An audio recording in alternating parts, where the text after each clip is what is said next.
ईश्वर एक कायम दायम सर्वव्यापक सत्ता है जिसे हम परम शक्ति के नाम से जानने और समझने की कोशिश करते हैं। यही परम शक्ति आदि अनादि काल से सृष्टि के उत्पत्ति, लय और प्रलय का कारण है। जानकारों का मत है कि हजारों वर्ष पूर्व दो महाकाय ग्रहों का आपस में टकराव हुआ।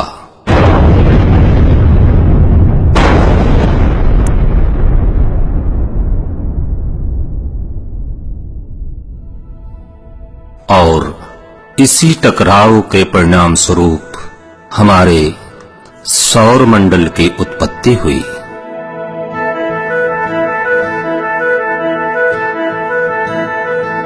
इसी सौर मंडल का एक प्रमुख ग्रह पृथ्वी है। धीरे धीरे पृथ्वी का वातावरण जीवन के अनुकूल होने लगा और देखते ही देखते जल में जलचर, थल में थलचर और आकाश में नभचर जीवन की ऊर्जा से परिपूर्ण हो गए। विभिन्न मौसमों का परिधान पहनकर मानो सारी धरती नई नवेली दुल्हन की तरह सज गई हो। इसी बीच आदि मानव विकासशील प्रक्रिया से होते हुए आधुनिक मानव बनने की प्रक्रिया को पूर्ण करने लगा।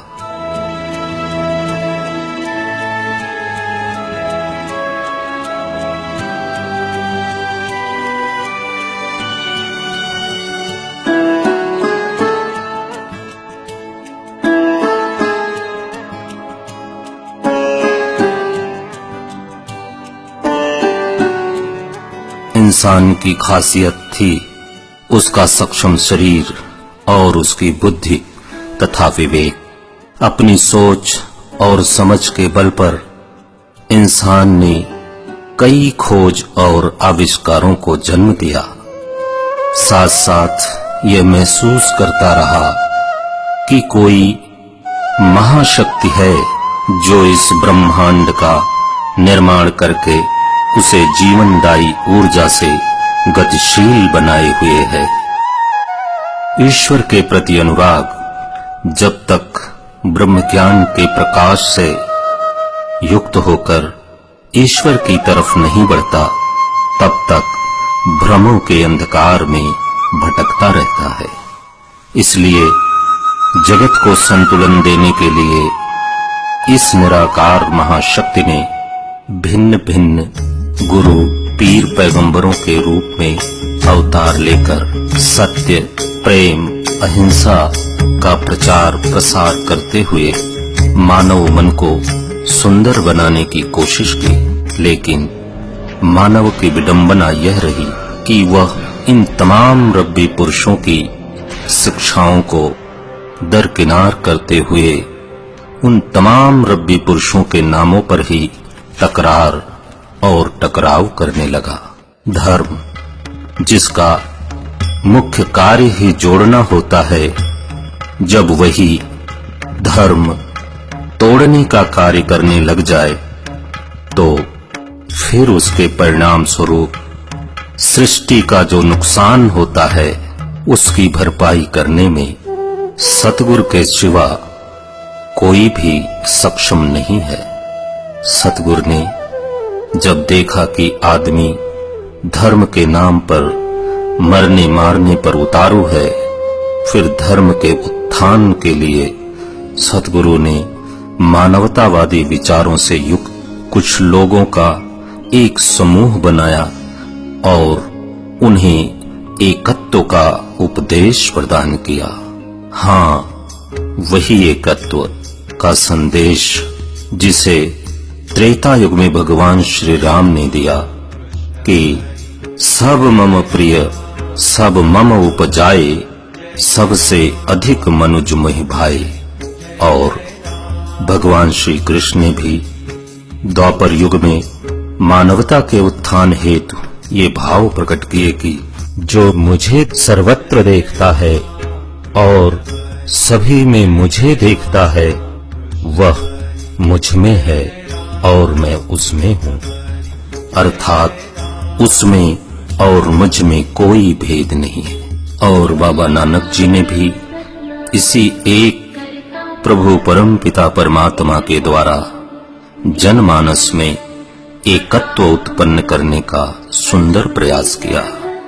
अव्वल अल्लाह नूर पाया, कुदरत दे सब बंदे, एक नूर ते सब जग उपजा, कौन भले कौन मंदे, कौन भले कौन मंदे। और ऐसा ही कुछ भाव जीसस क्राइस्ट ने प्रकट करते हुए कहा, लव दाई नेबर, कि अपने आसपास प्रेम की खुशबू को बिखेरते रहो। और आज संत निरंकारी मिशन सतगुरु बाबा हरदेव सिंह जी महाराज की छत्र छाया में एकत्व का उपदेश देते हुए मानव को मानव के करीब लाने का प्रयास कर रहा है। 1929 में बाबा बूटा सिंह जी ने ब्रह्म ज्ञान का बूटा लगाया। 1943 में बाबा अवतार सिंह जी ने ब्रह्म ज्ञान से जनमानस को प्रकाशमय जीवन देने का बीड़ा उठाया।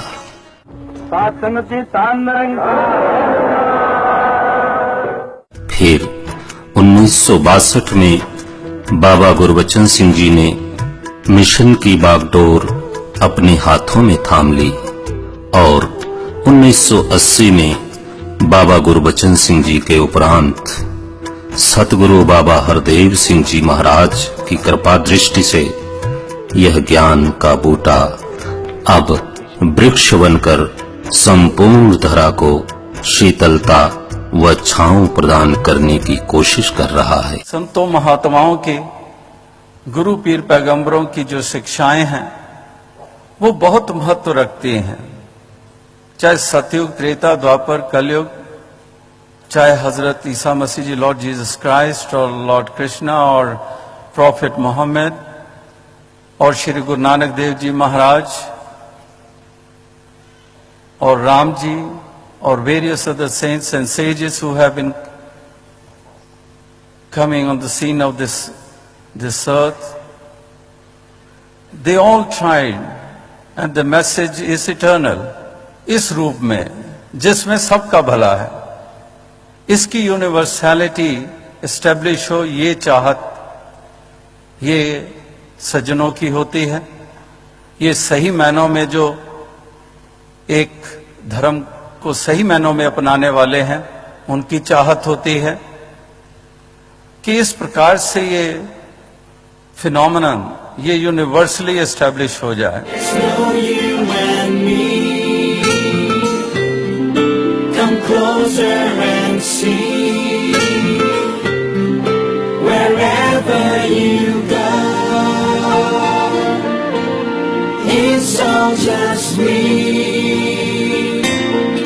Many faces, many races, many places, many faces, many races, yet we are one. Many places, yet we are one. We the people of the world are just one family.